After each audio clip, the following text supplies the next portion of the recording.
Maharashtra Kesari मैदानातला semi क्रमांक 2 सुटला आणि सेमी क्रमांक 2मध्ये होता भुंगा डॉन आणि त्याचा पायरा होता महाराष्ट्र केसरीचं मैदान झालं. त्या मैदानामध्ये 1 नंबरचं पारितोषिक ज्या नंदीने फटकवलं असा कंदूरचा राजा, उर्मिलाताईंची नवीन खरेदी राजा आणि पब्लिकचं बिथाड भुंगा डॉन यांचा पायरा आपल्याला आज बघायला मिळाला. आणि या सेमीमध्ये अजून एक जोडी होती टॉपची, ती म्हणजे छत्रपती संभाजीनगर एक्सप्रेस लखन आणि त्याचा पायरा होता बैजा.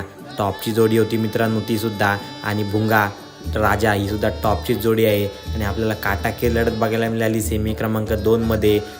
आणि या लढतीमध्ये विजेतेपद प्राप्त केलं आणि गुलालासाठी पात्र झाला ती जोडी म्हणजेच कंदूरचा राजा आणि भुंगा डॉन पब्लिकचं बिताड. गाडी पब्लिकने असूनसुद्धा गुलालास पात्र झाली आहे. तुम्ही बघू शकता साईडला लखन होता, बैजा होता, परंतु महाराष्ट्र केसरीमध्ये गुलाल मिळवला आहे भुंगा आणि कंदूरच्या राजाने.